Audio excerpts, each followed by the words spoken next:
ikindi abahanzi bakwiye kumenya gukorana n'abanyamategeko. Nimba hari ikibazo kibonetse kigakemurwa mu buryo bw'amategeko. Nimba ari kontra baguhaye ntibaguha amafaranga y'ibyo bakora bakabirinda. Kandi ibyo mukora bigomba kuba ari ibikorwa biri legal. Ukaba ufite kontra nimba ubonye akazi. Indirimbo zawe zikaba ziri registered.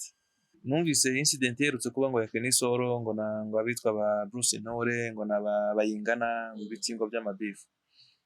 Se Kenisoro kuri umuntu ufite abafana, kuri umuntu uzamutse mu muziki ko wahiriwe abafana bakaboneka. Iyi album iriho indirimbo 12 nyinshi ni urukundo. Nitumara gusohora neza details za concert tuzababwira, hanyuma abantu bitegure baze tubakorere, tubashimishe mu by'umuziki. Nabwoba ukwiye kugira, nta n'umunabi ukwiye kubaho, kuko hari igihe nawe uzaza baby. So urumva izi ndirimbo zirimo nziza mwana.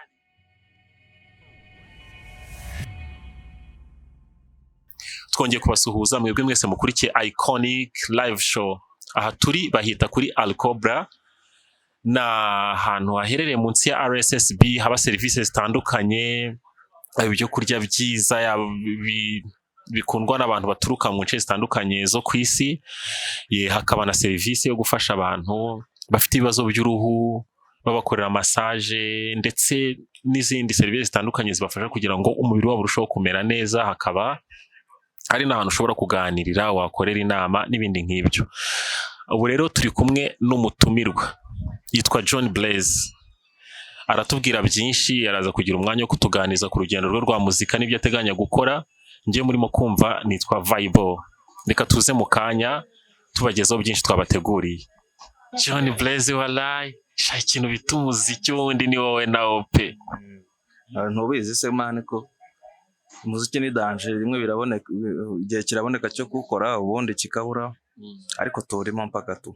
Seble kumaze iminsi urimo gutegura ibiki? Ngewe hari igihe nigeze kubona akagoma karimo gukukinga ribona ibintu ari danger, ariko nyuma usa nk'ucecekamo gake. Ndavuga ni buri umusaza bafite ibintu ahereranye nyine, afite ibintu arimo kuko ndabizi ukunda umuziki cyane. Nabonye usigaye unafite na studio, nawe turaza kugera ahantu uri buze kwitubwiraho shaka kugira ngo tuganize ku rugendo rwawe rwa muzika. Urateganya iki? Ese bimeze gute?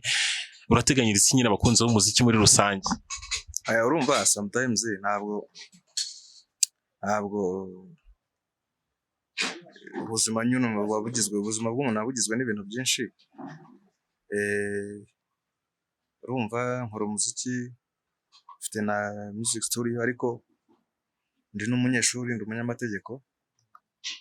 So urumva rero iyo mirimo yose no gushakisha ubuzima muri Kigali ntabwo akenshi bikunda kubona kugira ngo ibi bimwe na bimwe hari ibyo prioritiza kugira ngo byihute, hakaba n'ibindi bigenda gake gake ukabikora ariko ufite umwanya. Umuziki rero wanjye naho ngaho wagiye, navuga ko udindiriramo gake gake,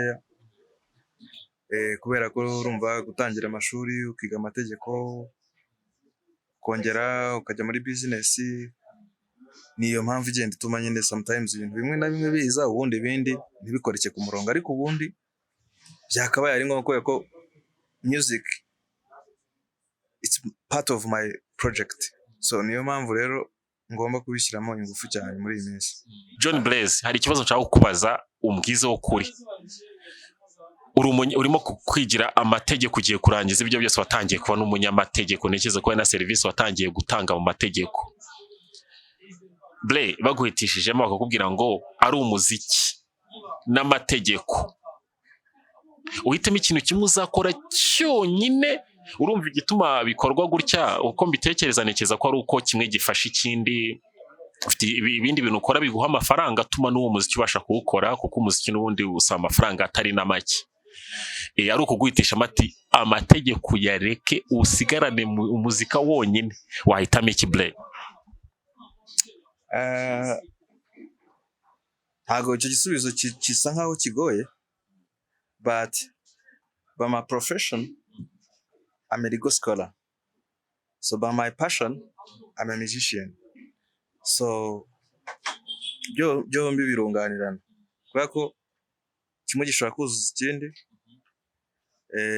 Ariko mu bigendanye n'imibereho ya muntu, umuziki urakenewe, ikindi kandi n'amategeko arakenewe kubera ko urumva ntabwo abantu bashobora kubaho badafite amategeko, kuko amategeko niyo aringaniza abantu bose bakagira aho bahurira, yaba umuntu twakwita ko yenda acishije make n'uri hejuru, bose bakagira aho bagarurira.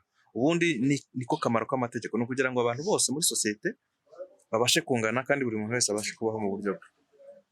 So music rero usibye no kuba ari ibintu ari business ushobora gufasha abantu kwishima, ibijyanye n'imyidagaduro mu gihe abantu bavuye mu kazi bagashobora kumva umuziki, bagashobora kujya mu bitaramo, bagashobora gukora ibintu ibi, ariko n'ubusanzwe umuziki urakenewe ahantu ariho hose, ariko by'umwihariko njye nshaka kubikora as business, aho abantu bashobora kuza, urabona nka buriya mfite studio, abantu bashobora kuza bakajya muri studio bakora imiziki yabo, bagasohora ari abantu bavuga imivugo 250 Nation.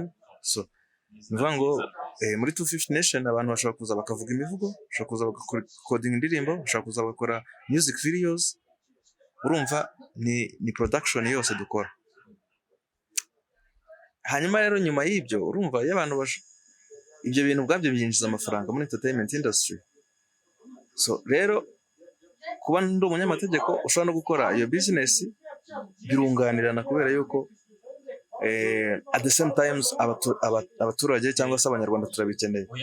Nanjye mbikubaje kubera ko nari mbizi neza, ni ikibazo kitoroshye, nanjye nabanje kuvuga ko kitoroshye kubera ko niba warafashe umwanzuro ukajya kwiga amategeko, byanze bikunze ukaba ukorana n'umuziki, hari ahantu ubona bihurira. Hanyuma rero dusangize ubuzima bwawe n'umuziki, ubikora ute? Umaze kugira indirimbo zingahe?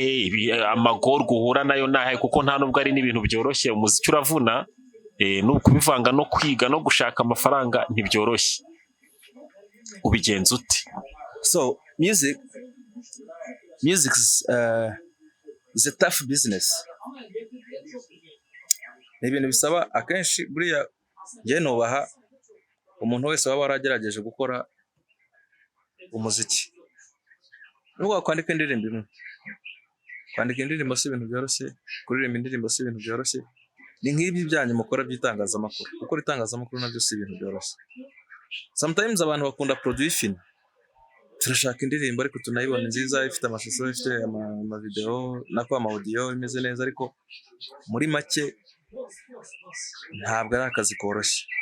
Niyo mpamvu ugiye ku giti cyanjye nubaha buri musani wese, sharatuma niggas, abantu bose baba baragerageje gukora indirimbo, nubwo yaba atazwi ariko akabasha gukora indirimbo, akavuga ati iki ni igihangano cyanjye nasohoye. Ikindi nakwinkaraginga abantu babashije gukora indirimbo, nibura zikumvwaho gake, uwo muntu aba yagerageje. Hari noneho n'abandi bazifite ubu mu bitabo, avuga ati naza he muri studio, ahubwo ni n'amahire ubwo dutangiye gukorana n'itangazamakuru, album yanjye iraza vuba, ariko n'abandi bahanzi bashobora gukurikirana ibiganiro mugira mu itangazamakuru, bashobora kuza bagatangira gutegura ibihangano byabo, bakaza muri studio bagakora. Muri 250 Nation turakora audio na videos at the same time. Ushobora kuza ugakora audio yawe, ugahita unakorana n'amashusho. Dufite aba producer n'aba director bose birahari. Nta mpamvu rero kugira ngo umuntu impano yayibike ayizinzikane kandi ashaka gukora ibintu bigasohoka. None se Blaise, album yawe urimo kwitegura ute? Izaba iriho indirimbo zingahe? Mu ndirimbo ufite hari indirimbo reka ne kubaza ibibazo byinshi bitaza ko, reka duhere kuri kimwe. Icya mbere, mu ndirimbo uzasohora kuri album zawe ni zingahe? Album izaba iriho indirimbo 12, hanyuma turateganya kuyironshinga muri kwezi kwa 12, ariko rero kandi hagati aho indirimbo nyinshi ziri kuri YouTube, abantu batangira kureba John Blaze kuri YouTube, bagatangira kuzumva. Izindi turimo turazaprodinga iminsi mike, izindi ziraba zigeze kuri Spotify, uburyo album iri indirimbo 12 zose nasaba abantu ko batangira kuzumva, kuko ni indirimbo iyo ari yo yose burya bifite ubutumwa bwabo nabo yagenewe. Cyane cyane indirimbo nyinshi ziriho urukundo, umva nk'umuntu w'umusore kamemu, inspiration nyinshi za mu bantu b'urubyiruko akenshi bari urukundo. ariko harimo n'izindi z'ubuzima busanzwe abantu babamo mu mujyi n'ahandi ariho hose urabizi. So niyo mpamvu rero nayise Kigali Love Experience. Okay, Kigali Love Experience. Let's say John Blaise menya guciye mu ijambo aricyo ari gikomeza kutubwira. Oya wambaza nta. Style wiyumva mu ubwoko bw'injyana uririmba n'ubuhe? Urabona dufite indirimbo nyinshi ariko urabizi nk'abanyafrika injyana zacu ni Afrobeat, dufite Afrofusion, ariko harimo indirimbo za pop. Urumva kenshi imiziki bari uruvange bitewe nuko hari imiziki inspiration ishobora guturuka mu miziki y'abazungu, cyane cyane urabizi ko nkatwe hano muri Afrika cyangwa se mu Rwanda ejo bundi nyuma ya Jenoside abantu batangiye kujya binspiringa, baba inspired n'imiziki ivuye muri Amerika hose. So hari n'indirimbo rero nyinshi zifite injyana z'inzungu n'izindi z'inyafrika as well. Ako mbere uko dukomeza ubundi reka nkubwire banze dukubite n'akakapera man, ubundi nta n'ibintu byatari tudukubita akakapera kagufiya abantu bumve ko n'umusaza hari ahasigaye dukomeze. Akapera se kaya masaha mugomba kumva indirimbo,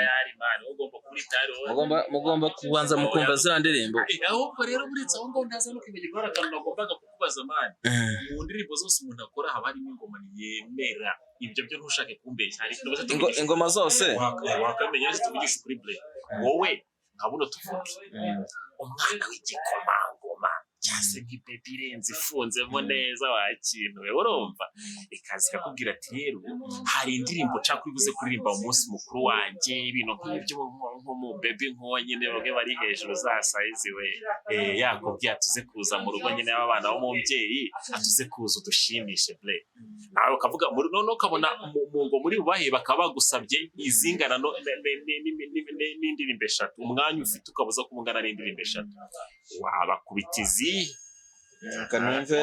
Ari indirimbo yitwa Uzaza ifite ka refrain, ntabwoba ukwiye kugira nta n'umunabi ukwiye kubaho kuko hari igihe nawe uzaza baby.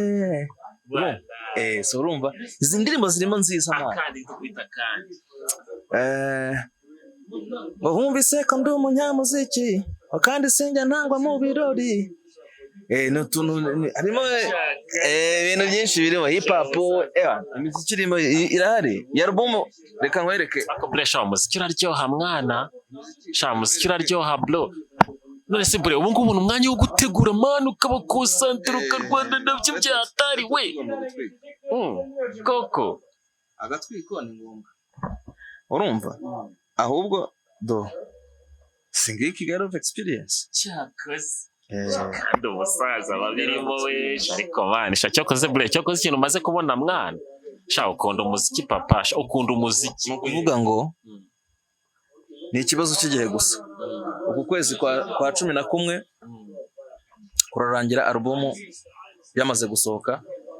Ahubwo nasaba abantu ko mutangira mugakurikira iyo muziki mukasubscribinga John Blaise channel IKONIC live show, mugatangira mukabona ibiganiro byinshi tugiye gusohora turi kumwe n'uyu munyamakuru Vibe. By the way nanashimira abantu ko uyu mutipe nawe tuziranye zamani, ndetse n'umuvandimwe Honore uri kuri kamera, n'abantu tuziranye zamani muri music industry. So ubwo rero mufite initiative nziza yo gukora itangazamakuru, ibintu biraza gusohoka dufatanyije. Oya mani turakora akazi ahubwo album ya biraza ryari wisha bure bunaza kudukubita imizigo ryara umva sa ahubwo album yawe wamaze guteguraho se kubijyanye n'imyiteguro, ikintu ubona kirimo kukugora cyane mu myiteguro ni iki? Urateganya kuzakoramo ibiki? Hari abandi bahanzi bazagufasha? Mbega duhe details zijyanye na album yawe. Turimo turacyari mu matariki na management yanjye, twari twa propose tariki 5 cyangwa 6. Ibyo nibyo turimo z'ukwa 11. Ibyo rero nibyo turimo, urumva ko nivuba hanga igihe cyatujyanye, ariko byaba byiza ko abantu batangiye gukurikira izo ndirimbo bakaba bazumva bakamenya ko duhari, hanyuma album nayo ikaza. Ikindi album iriho indirimbo 12 nyinshi n'urukundo. Nitumara gusohora neza details za concert tuzababwira, hanyuma abantu bitegure baze tubakorere tubashimishe tubahimishe mu by'umuziki wabo. Nta featuring ziri hose? Featuring ziriho, hari indirimbo nakoranye na ba Bulldog, hari indirimbo twakoranye yitwa Kongwe, yitwa Naguhisemo, hariyo nakoranye n'umuhanzikazi w'Ubugande witwa Rizambaka, hariyo nakoranye n'umuproducer witwa Trubinesta. So urumva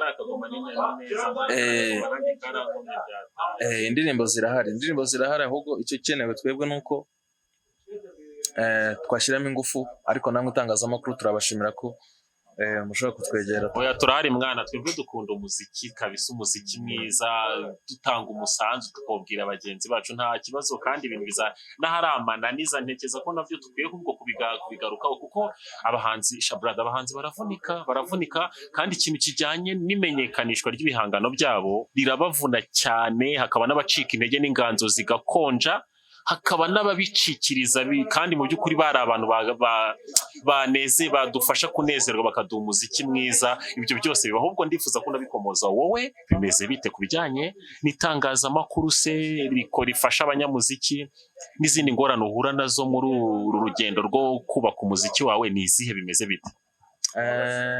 Okay, ufite nge nta muntu na blaminga, kubera ko ikintu cyabayeho nuko n'umwanya wanjye bari mukeya, kandi burya projet zose iyo uzihaye umwanya zirarya. So ntago narenganya umunyamakuru ngo uyu n'uyu ntiyamfashije ngo cyangwa yaramfashije. Mane rega, umuntu abari muri staff nyinshi, gusa nizeza nuko ngomba gushyiramo ingufu kugira ngo ukabakonvinsinga ku buryo na wa muntu waba kwanga, kuko nabyo bibaho mu banyamakuru 10 ntituribuze kuvuga ngo n'uyu, ariko harimo n'uwakwanga, biranashoboka nawe ku buryo yumva igihangana akavuga ati sha uyu muniga nubwo ntamwiyumvamo ariko yankomye. Okay, urumva ntabwo twavuga ko kuri jewe nemera ko umuntu ashobora kutanyurwa n'indirimbo zawe, ariko hari n'utabona ibihangano byawe akaba wenda atakuzi, ariko atakwanza, ahubwo ari uko yabuze ibihangano byawe akavuga ati voilà. So rero nizera yuko nidukomeza gukorana n'abandi ko tuzagenda dukorana kugira ngo dushyikire abakunzi b'umuziki babasha kumva ibihangano byacu, nta kibazo. Nibitameze neza tuzagenda tubikosora. Challenges zo ntizijya zibura, kuko no mu kazi gasanzwe atari iby'umuziki challenges zibamo. Ikindi navuga na courage abasani, ikindi tukongera akantu ko kwigira. Ibibazo abahanzi nyarwanda bahura nabyo bitandukanye, birimo kuvunika gushaka imenyekanishwa ry'ibikorwa byabo, ntibaribona uko bashaka, n'ibindi byinshi bituma inganzo zimwe na zimwe zikonja, abandi bakabireka, abandi bakagirana urwangano n'amakimbirane akomeye n'abanyamakuru. Mu by'ukuri ble, wowe uhura nabyo, niba uhura nabyo yemeze gute? Ese niba utanahura nabyo ubyumva uti? Kuko nzi ko nawe bifiteho ibitekerezo. Jewe namaze igihe kinini ntari mu muziki neza, kuko nabanje kuprepara ibintu byanjye, banza kuvuga ngo reka nshake studio yanjye nshyire hariya nikoreremo imiziki yanjye, ariko nikoreremo n'abandi bantu as a business. Bivaho mbona audio, ariko ejo bundi nshaka n'ibikoresho byo gukora umuziki ariko mu buryo bw'amashusho, ibyo nabyo birahari. Nshyize ku ruhande nabona no we can produce. Urumva ubu ngubu dushaka guproducinga. Aho rero ntago giye nigeze mpura na challenges nyinshi cyane zo gukurompana n'abantu, ariko muri iyi showbiz igenda bizi ko bihari. Impamvu rero bikunda kubaho akenshi, ntabwo abahanzi bata umwanya muri gahunda yo kwigira no kugira ngo n'ugukora team yawe, ukagira abantu mukorana, ku buryo umuntu nagukenera azagira abantu members muri team yawe yegera, atari we ugiye kwidiringira nabo. Ikindi, abahanzi bakwiye kumenya gukorana n'abanyamategeko. Nimba hari ikibazo kibonetse kigakemurwa mu buryo bw'amategeko, nimba ari kontra baguhaye ntibaguha amafaranga y'ibyo bakora bakabirinda, kandi ibyo mukora bigomba kuba ari ibikorwa biri rigo, ukaba ufite kontra nimba ubonye akazi, indirimbo zawe zikaba ziri registered, mbese ibintu byawe bikaba biri mu murongo. Ikindi, sinumva ukuntu abahanzi, numvise incident yerutse kuba ngo ya Kenisoro, ngo abitwa ba Bruce Ntore, ngo n'abayingana, ngo ibikingo by'amabifu. Se Kenisoro kuri umuntu ufite abafana, kuri umuntu uzamutse mu muziki, ko wahiriwe abafana bakaboneka, why not ubundi utakwikorera concert yawe, urajya kujaganira kuri za stage z'abandi biteguriye, kandi ufite fan base yawe, wateguye concert yawe. So hari ibintu tuba dukwiye gucikaho nk'abahanzi, aho kugira ngo wowe abantu ubakenereho ko baguha stage, why not ubu batagukeneraho abafana ufite. nimba munaniwe gukorana gutyo nk'ubu uzumva nko muri za Amerika nawe ba Jay-Z bategura amatuwa yabo, bamara kuyategura aba twabita nka sales managers bakaza bakabegera bakagura ibyo bitaramo byabo bakishyuriza. Izo ni deal dushobora gukora abahanzi ntihabeho gukorompana n'abantu, ariko ngo ntibimbabaze ngo kana katanshyize kuri stage kandi ariwe wayiteguriye, why not tutateguriye yabo. Ngo dukeneye kugira imitekerereze ya mbere yo kwigira, kwa uti nyene maso igihangano cyanjye nkaba afite abafana banje, why not ntategura ahantu tukagenda tugahura abaririmbira hanyuma ngataha nubwo baba 10 nubwo baba 20, si ngombwa ngo umuntu uteguye igitaramo muri arena ngo njye kuririmba, waririmbira n'ahandi ni Nyamagabe waharirimbira, no mu Mutara waharirimbira, ni Nyanza waharirimbira, hano hose waharirimbira. Nta mpamvu yo kuvuga ngo kana ngo yateguye muri arena ngo ni stage nziza ngo ni ngomba ngo kujya kuririmba. Ku buryo bayikwima igikuba kigacika ngo abanyamakuru ngo abantu ngo baranyanga ngo abantu bankoye kuri stage. Nimba bateguye ibyabo ni ibyabo, wowe ibyawe ni ibihe birihe, kuko abahanzi benshi uzabibona batakaza umwanya muri production. Arasohora indirimbo, arakora audio, arakora na video, akumva ko ibindi abandi bazabikora. Kuki ufata inshingano zawe n'imitwaro yawe ukabyikoreza abandi? Why not tutanakwitegurira concert? Nk'ubu ngubu iyi album tugiye gusohora ni twe tugomba kwitegurira concert. Twabona abafana 50, twabona 100, twabona 200, hako n'abafana batazabaje kumva umuziki wacu.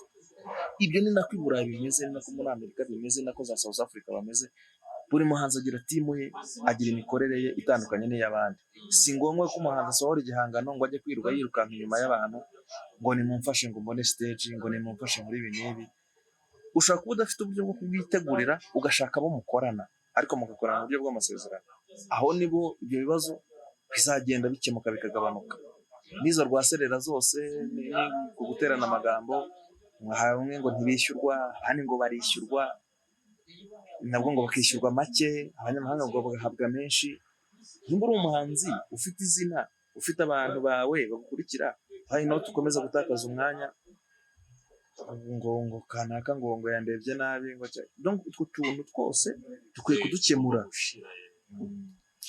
John Blaze, turagushimiye. Mbere yuko dusoza, sinzi niba hari ubutumwa bwihare n'ubundi n'ubu ngubu watanze ndibaza. Ikindi ndatekereza ko igihe cyose uzaba ugiye gukora uri hafi urimo mu myiteguro ya bugufi ya mbega album yegereje igihe cyo kujya hanze, tuzabana nawe rwose uzajya twereka ibikorwa byinshi uzaba urimo, yaba rehearsals ibintu nk'irepetition n'ibiki byose. Uratwizeza ko tuzajya tuza rwose tukaganira ko ufite byinshi wakombye kugeza kuri audience ikunda umuziki nyarwanda, kimwe nuko nawe kandi ukeneye ko ibikorwa byawe hari benshi babimenya.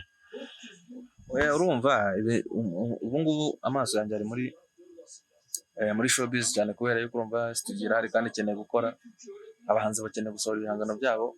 Rero ndahari, ndaboneka. Twabwira abantu ko 250 Nation hari imiryango irakinguye ku bantu bashaka gukora audio production na video production. Ikindi nuko Kigali Love Experience irasohoka vuba, iri indirimbo 12. Ikindi nuko muzakomeza kutuba hafi, tugakomeza kubaha ibiganiro bitewe, tukabaha update bitewe nuko umwanya ubonetse, kugira ngo abantu babashe gukurikirana uko iyi album izasohoka imeze. Murakoze cyane John Blaze, turabashimiye. Namwe mukomeze kudukurikira umunsi ku munsi, tukanabasaba ko mwakomeza gukora subscribe, mugasharinga ibiganiro byacu ku bandi batabashije kubona, ikindi mugakomeza kudukurikira kubera ko dufite byinshi byiza, yaba mu myidagaduro, mu kwigisha, bifite aho bihuriye n'imibereho n'imibanire y'abantu, byose tubigezeho ko hano kuri IKONIC TV show. Ngiye mwari kumwe ndi Vibe. Murakoze naho ubutaha.